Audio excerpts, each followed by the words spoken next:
Bruxelles, maintenant à Kinshasa, N'oublie jamais ça. vous garantit la fraîcheur, la sensation. Les parfums d'Igor.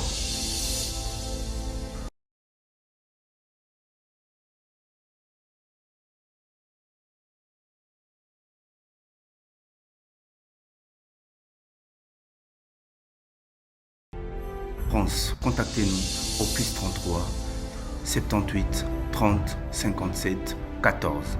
Et à Kinshasa, nous sommes au local 59 de l'immeuble Boutour. Fabriqué à base de plantes naturelles. N'oubliez jamais ça.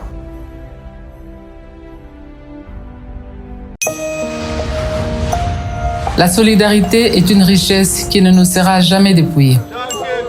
C'est grâce à elle que nous apportons secours aux plus vulnérables et que nous ne tolérons pas que nos compatriotes vivent dans la précarité qui ne sait nous laisser insensibles. Les récents événements à l'est du pays nous ont démontré que lorsque chacun décide de donner sa part pour le bonheur de tous, cette solidarité peut même arriver à éteindre les flammes du volcan. À présent, les fêtes de fin d'année approchent et dans certains coins du pays, Noël risque de ne pas être une fête, mais plutôt une sombre rencontre familiale autour des assiettes vides. Ou un jour de solitude loin des personnes que l'on aime, ou pire encore, une journée triste pour celles et ceux qui sont privés d'un abri. Chers compatriotes, c'est en comptant sur l'implacable solidarité congolaise que je vous appelle à participer massivement à la campagne Noël pour tous.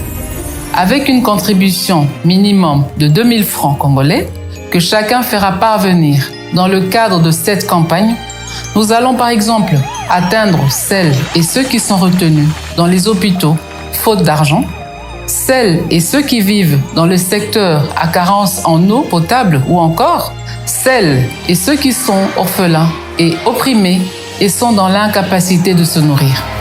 Partout en RDC ou ailleurs, contribuons pour apporter un repas de Noël aux plus vulnérables dispersés dans les recoins de nos 26 provinces.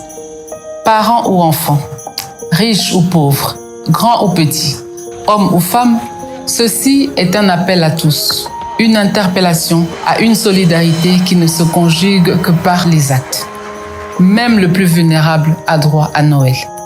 Donnons avec amour, partageons ce que nous avons de plus précieux, notre solidarité congolaise. Noël pour tous, la fête partout.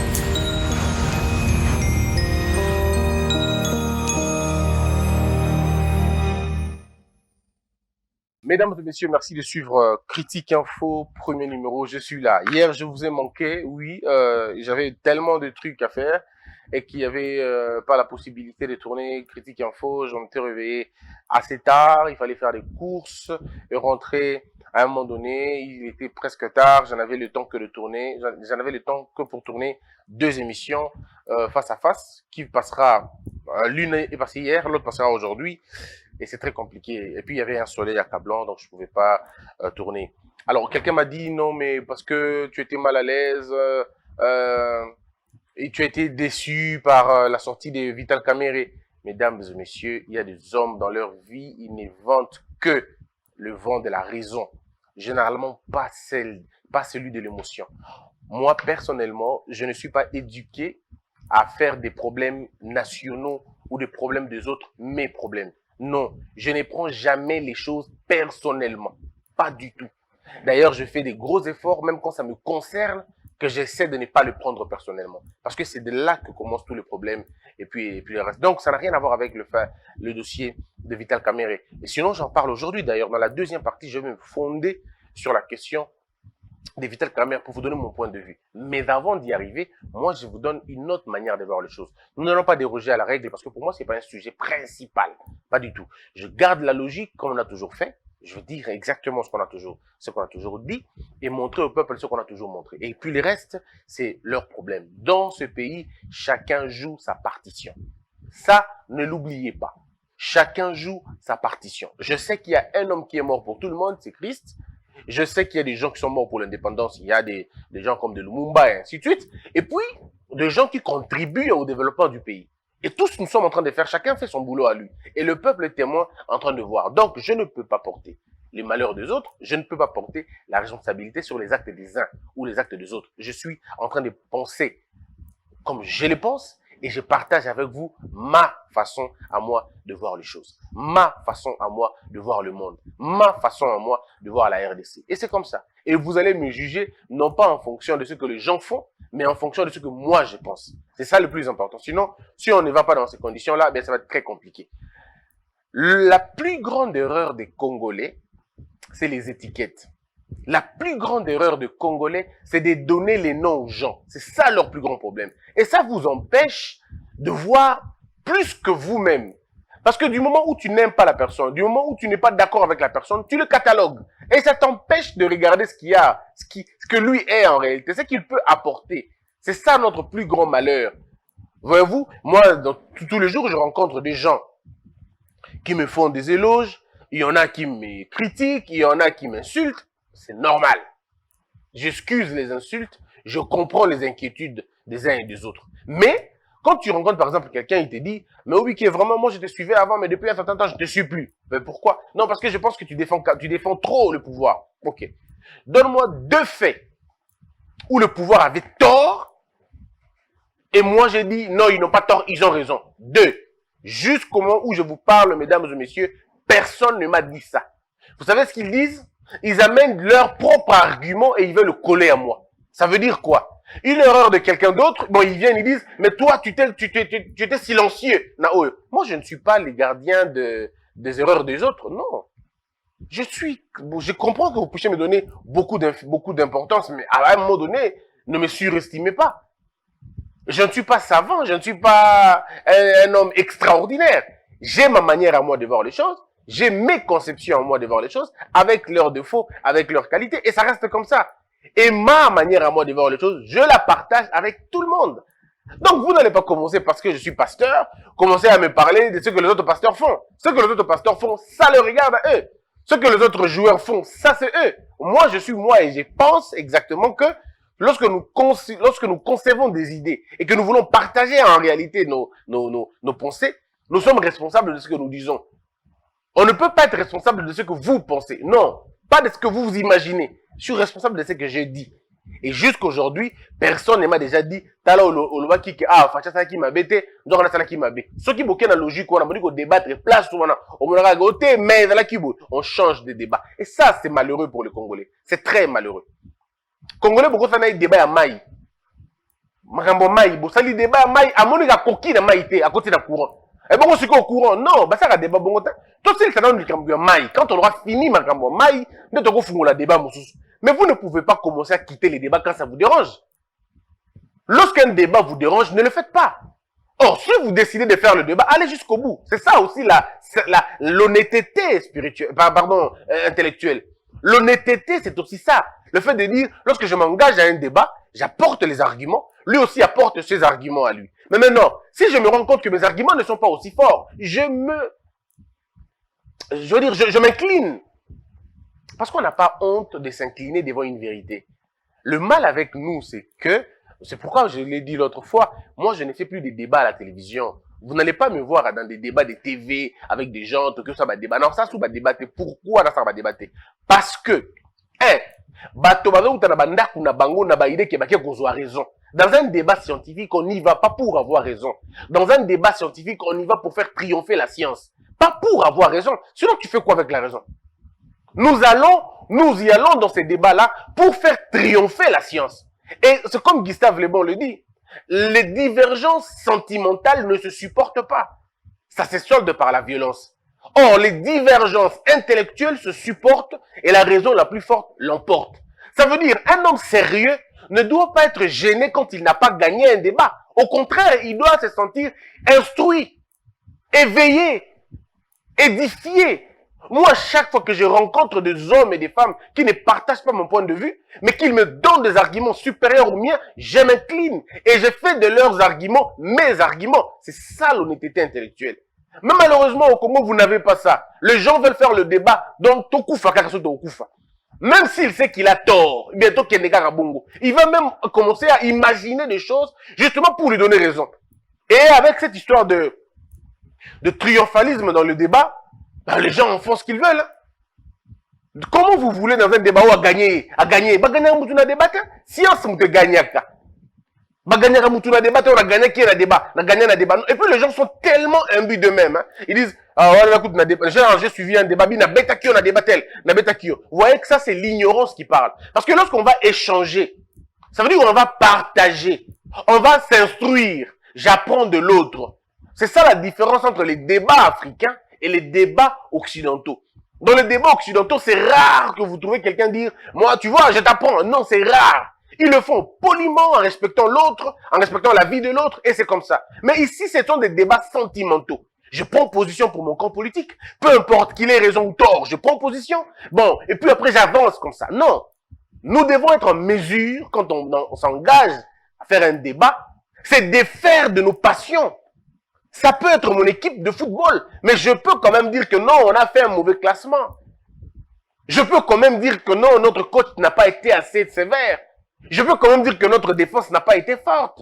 Je peux quand même dire que notre attaque n'était pas aussi solide que ça et notre gardien n'était pas vigilant. On peut garder cette logique. Mais si vous voulez jouer et que vous ne reconnaissez pas vos erreurs, vous ne reconnaissez pas vos faiblesses, vous ne reconnaissez pas vos points forts, alors dites-moi comment vous allez gagner. Vous n'allez même pas vous performer. Où il y a des gens, en fait, la nature de débat, l'importance de débat, c'est de grandir dans l'esprit. C'est de grandir dans l'esprit.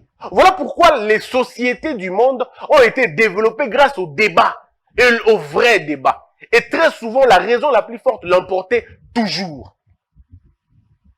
Sans débat, Socrate ne vit pas. Sans débat, Athènes n'est pas Athènes. Sans débat, le Rome antique n'est pas une Rome. Sans débat, Cicéron n'existe pas. Sans débat, Machiavel, Montesquieu, Rousseau, Baudet, Bonnet, tous ces gens n'existent pas. Sans débat, vous n'avez pas des gens comme Carnegie. Sans débat, vous n'avez pas des gens comme Gatto l'Ancien. Sans débat, vous n'avez pas des gens comme Christ. Vous n'avez pas des gens comme Bouddha. Vous n'avez pas des gens comme Confucius. Vous n'avez pas des gens comme Martin Luther King. Vous n'avez pas des gens comme tous ces grands, toutes ces personnes, toutes ces lumières. Vous ne les avez pas. Comment il y aura un débat?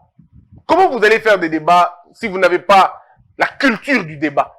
Si vous n'avez pas le sens du débat? Parce que dans le sens du débat, il n'y a pas de triomphalisme.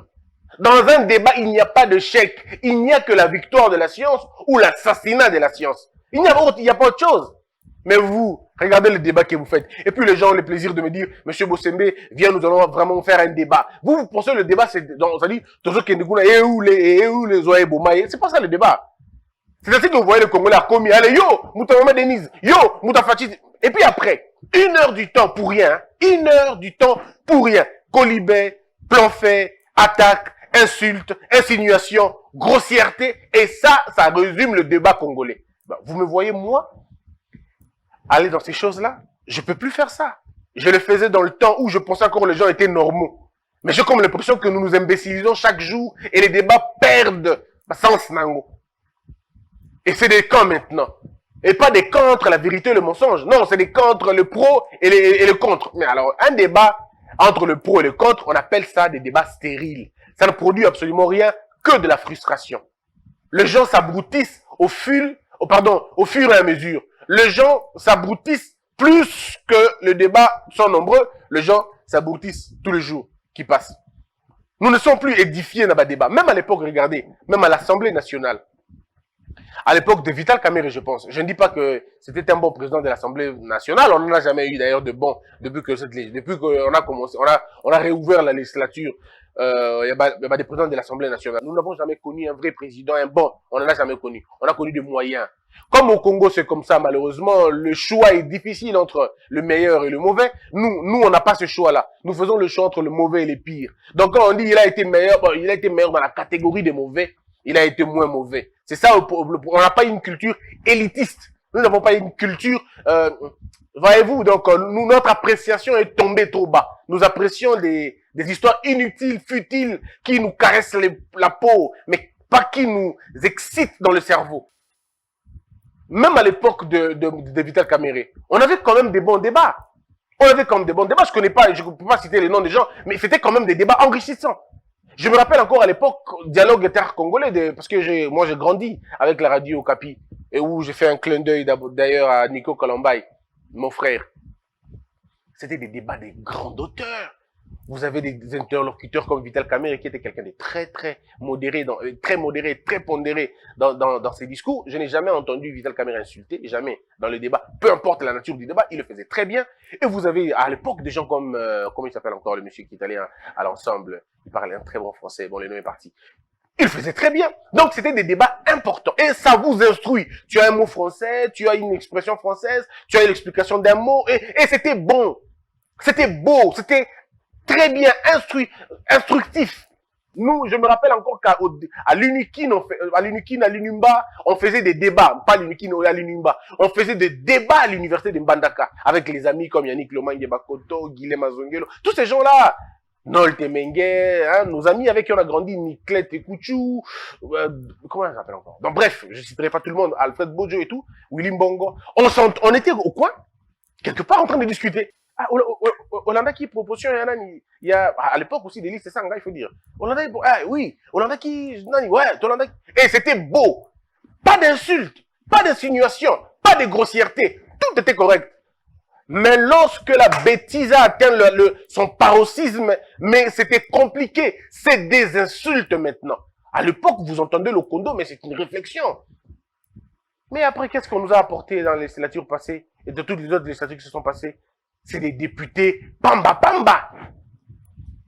C'est des députés Madessou, des députés Losso. Ce sont eux qui ont envahi l'hémicycle. Avec toute la bassesse possible. Et en levant sur le passage toute la crème qu'il y avait. Et c'est le débat. Malheureusement, aujourd'hui, la bêtise est portée même par ceux qu'on a annulés hier. Même ceux-là qu'on a clamés hier, aujourd'hui, deviennent des porteurs de bêtises, des canaux par lesquels la honte et la désolation passent. Et la grande question se pose, pouvons-nous encore espérer? La question est simple, oui, on doit toujours espérer.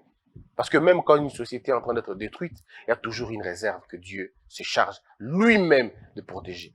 Même lorsque l'immoralité bat son plein, il y a toujours une petite réserve. Dieu se donne la possibilité de garder des gens qui ne vont pas fléchir devant le Dieu de Baal.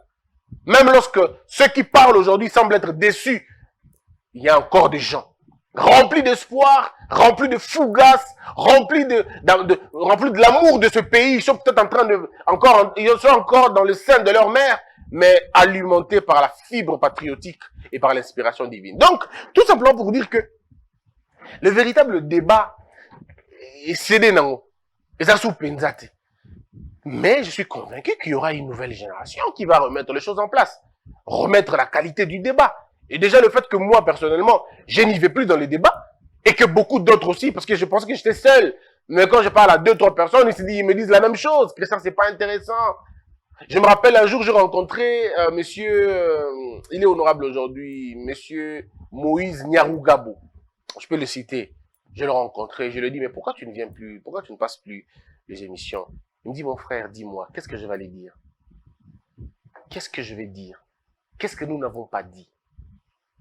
Aujourd'hui, les niveaux, on n'en a plus. Le niveau d'appréciation, il n'y en a plus. C'est chaque jour qu'on voit 15 analystes politiques à la télévision. 15 analystes politiques, 20, 30. Et si on fait la sommation, on en a plus de 2000 à la télé. Alors, comment pouvez-vous m'expliquer? Chaque télé a son analyste politique. Et quand vous regardez le cursus de cet analyste politique, il n'a rien. Même pas les études. Même pas ses propres études. Non, même pas. Et on appelle dans les débats comme ça. Moi, ça m'a fait rire. J'ai suivi les débats sur l'affaire Vital Kamerhe. Je vais en parler dans la deuxième partie. Ça m'a fait très mal. Vous avez tout un plateau, aucun juriste. Tout un plateau, hein. Plateau de télé, Mobimba. Juriste, à mon côté. Attends, Wasali droit, il y a un jour, Azate. Mais vous allez débattre sur une question essentiellement juridique. Essentiellement judiciaire. Mais ça, il n'y a pas autre chose. C'est de la bêtise la plus extrême. Comment tu... Non, il y a des gens qui sont courageux, Penza. Et dans Congo, ça dit que, débat, débat. Ce n'est pas que dans ce sujet, le sujet principal de l'émission, nous parlons de la vaccination. Et qui est-ce qu'on invite? Des maçons, des menuisiers, aucun médecin, aucun dans le débat. Mais il parle de quoi? De la vaccination. Mais vous moquez de qui à la fin? Vous vous moquez de qui? Et comment voulez-vous qu'on vous prenne au sérieux? Donc vous avez du mal à consulter de médecins pour vous parler de ça. Ou si les journalistes veulent parler, mais qu'ils parlent sous réserve.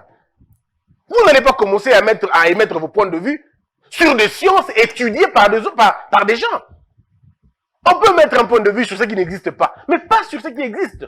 Voilà pourquoi je dis toujours aux gens, mes amis, lisez. Avant de parler et d'écrire, lisez d'abord. Parce que vous risquez de perdre votre temps en croyant inventer quelque chose qui avait déjà existé et qu'on avait déjà écrit et qu'on a finalement tout changé déjà. Comme vous avez entendu la proposition d'un député sur pour naïe pénal de proposition naïe d'Ali, il faut va verrouiller la présidence, il y a accès à la présidence, n'a pas Congolais des pères et des mères, des Congolais d'origine. Lui, il pense qu'il innove. Mais c'est dans la Constitution déjà. Si ce monsieur avait pris quelque temps de lire simplement la Constitution, il n'allait pas croire qu'il a inventé. Parfois, vous inventez des choses parce que vous ne lisez pas. Si vous lisez, vous allez comprendre que ce que vous voulez inventer a déjà été inventé. Donc, ça ne sert absolument à rien de le faire. Tout ça, c'est la pauvreté spirituelle. Les gens n'ont pas le temps de réfléchir, les gens ont le temps de s'amuser. Les gens ont le temps de jouer. Ils ont le temps de se complaire. Ils n'ont pas le temps de s'instruire. Et voilà pourquoi même dans le débat que nous faisons ici, les gens ont du mal à comprendre ça. Mais tellement je me dis, tant que les gens ne vont pas comprendre, ça ne va pas marcher. Avant-hier, j'ai participé à un débat, je le disais l'autre fois, et monsieur Andy Bemba, ouais, je le salue en passant, il a posté, il a dit, il est temps que Bossembe fasse la politique. Et d'autres personnes l'ont emboîté. Il n'y a pas Wana. Ah oui, Bossembe doit faire la politique, ainsi de suite. Je dois d'abord rassurer aux gens que moi, je n'entrerai pas dans un parti politique, sauf si je crée le mien. Je n'entrerai pas dans un parti politique parce qu'aucun parti politique ne ressemble à mes idéaux. Je ne dis pas que tous les partis politiques sont mauvais. Non, ils sont bien, ils sont bons. Mais je ne me retrouve pas dans un seul. Pourquoi? La simple raison, c'est que tous les partis politiques sont nés sans idéologie. Les gens vont dire, mais oh, comment ça? Oui, je vous dis, aucun parti n'est né après une idéologie, après un courant de pensée. Parce que ce sont les courants de pensée qui précèdent les partis politiques. En principe, bien qu'il peut y avoir des exceptions, mais en principe, les partis politiques naissent soit après un mouvement, après une quelconque pression, ça se transforme en un parti politique et ça va se solidifier avec une idéologie, soit rigide, soit souple. Est-ce le cas en RDC? Nous avons commencé la République avec des partis tribaux, avec des partis ethniques. Abako, association des Bakongo. Amo, association des Bamongo. Le seul parti qui pouvait avoir l'image d'un mouvement national, c'était le mouvement national congolais. C'était le MNC de Patrice Lumumba. Lui, au moins, dans ses idées, pouvait imaginer un mouvement national. Mais les autres partis, c'était des associations des Bakongo, des associations des Bangala, ou des Bamongo, ou des Baswahili, et ça se transforme plus tard en des partis politiques. Là, vous n'avez pas des partis politiques, vous avez des établissements politiques. Où vous avez les gérants, où vous avez les oussiers et tout le reste. Mais vous n'avez pas un parti politique où vous avez effectivement des camarades de parti, des camarades de lutte. Donc, je ne peux pas personnellement aller dans des partis comme ça. Et pire encore, tous les partis ont les mêmes sensibilités, mais tous les partis sont contradictoires.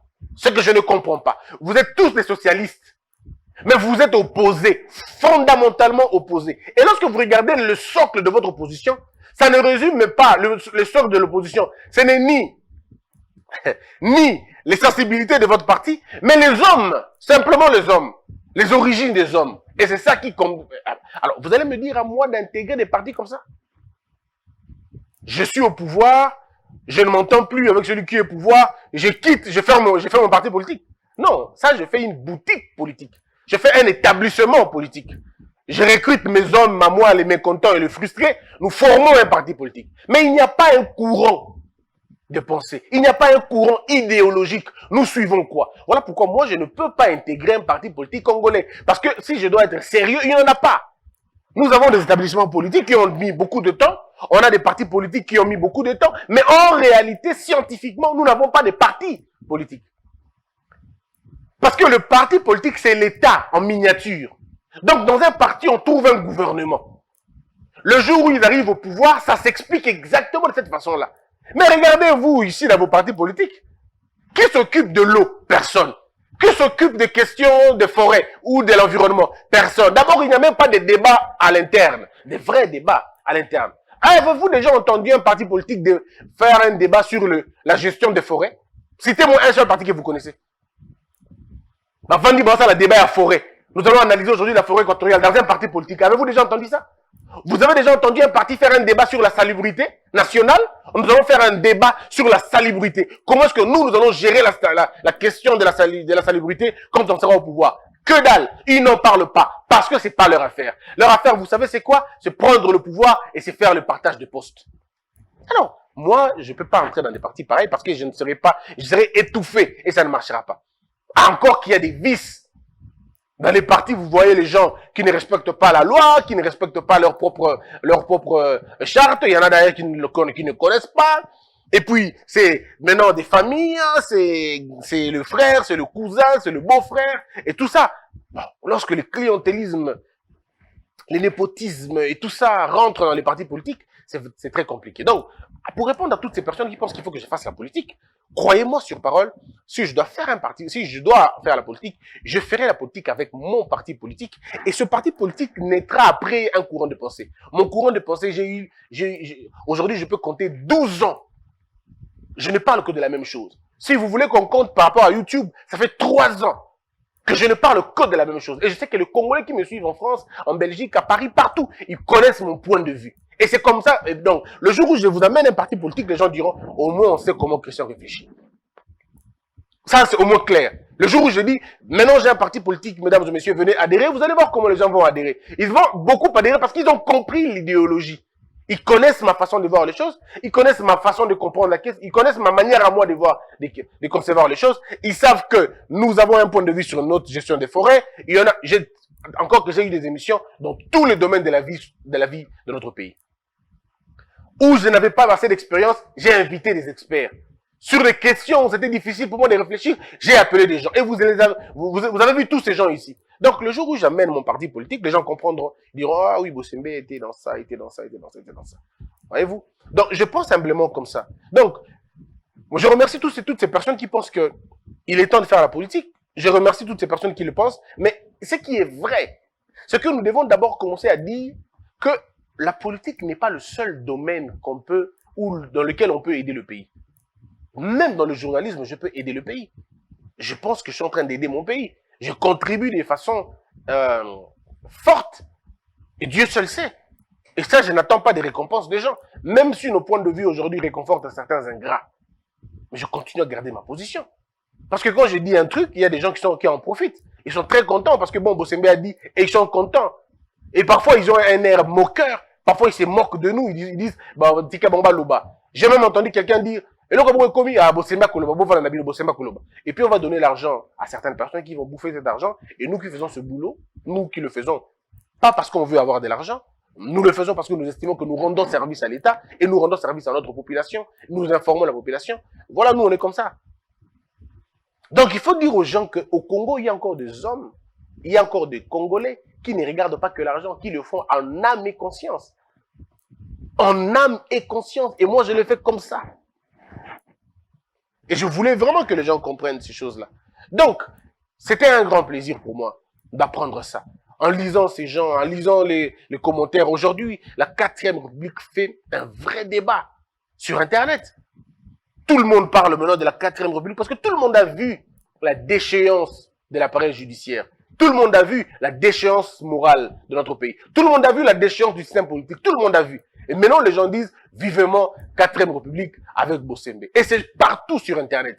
Tout le monde en parle. Bossembe, 4e République. En réalité, c'est pourquoi les gens le disent. Parce que les gens m'ont entendu. Les gens m'ont suivi. Les esprits éclairés ont suivi. Et ils ont cerné la problématique. Ils ont dit, ce monsieur a raison. il faut l'accompagner. Ces gens-là ne m'accompagnent pas parce que je suis Bossembe. Ils m'accompagnent parce que je porte une vision. Et je dis aux gens que tant que nous n'allons pas nous réveiller, nous allons continuer à pleurer comme ça. Nous avons besoin d'une réforme. Il faut réformer ce pays. Si nous ne le faisons pas, eh bien ça ne marchera pas. Voilà un peu, mesdames et messieurs, je voudrais vraiment que tu comprendre au sens, il y a dans le lelo, dans le sikoyo, pour que vous comprendre yango, et puis aider à te belé. Mais dans la deuxième partie, nous avons besoin de sikoyo, makamba kamere. Abimi ndenge nini, ezalaki ndenge nini, et kosalema ndenge nini, suite kozala ndenge nini. Et bino boko bisangai, ndenge nini bo comprendre yango. Parce que dans un pays, émotion et gole qui la batonio sauté. Dans un pays, dans un pays, on fait le choix. Et quand on a fait le choix, on assume le choix qu'on a fait. C'est mon point de vue. Que la peur quitte nos esprits et que Dieu bénisse les RDC. La solidarité est une richesse qui ne nous sera jamais dépouillée. C'est grâce à elle que nous apportons secours aux plus vulnérables et que nous ne tolérons pas que nos compatriotes vivent dans la précarité qui ne sait nous laisser insensibles. Les récents événements à l'est du pays nous ont démontré que lorsque chacun décide de donner sa part pour le bonheur de tous, cette solidarité peut même arriver à éteindre les flammes du volcan. À présent, les fêtes de fin d'année approchent et dans certains coins du pays, Noël risque de ne pas être une fête, mais plutôt une sombre rencontre familiale autour des assiettes vides. Ou un jour de solitude loin des personnes que l'on aime, ou pire encore, une journée triste pour celles et ceux qui sont privés d'un abri. Chers compatriotes, c'est en comptant sur l'implacable solidarité congolaise que je vous appelle à participer massivement à la campagne Noël pour tous.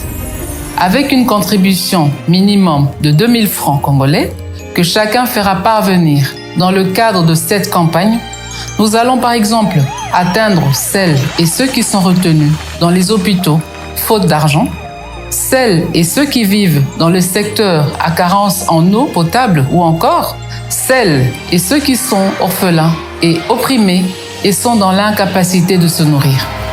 Partout en RDC ou ailleurs, contribuons pour apporter un repas de Noël aux plus vulnérables dispersés dans les recoins de nos 26 provinces. Parents ou enfants, riches ou pauvres, grands ou petits, hommes ou femmes, ceci est un appel à tous, une interpellation à une solidarité qui ne se conjugue que par les actes. Même le plus vulnérable a droit à Noël. Donnons avec amour, partageons ce que nous avons de plus précieux, notre solidarité congolaise. Noël pour tous, la fête partout.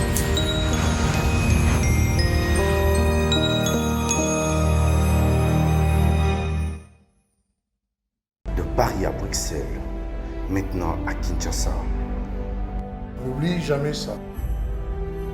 vous garantit la fraîcheur, la sensation. Les parfums d'Igor.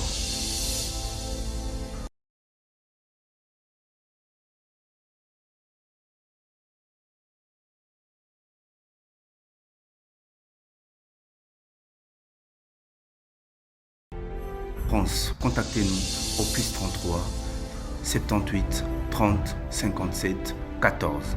Et à Kinshasa, nous sommes au local 59 de l'immeuble Boutour. Fabriqué à base de plantes naturelles. N'oubliez jamais ça. Debout Congolais, unis par le sang.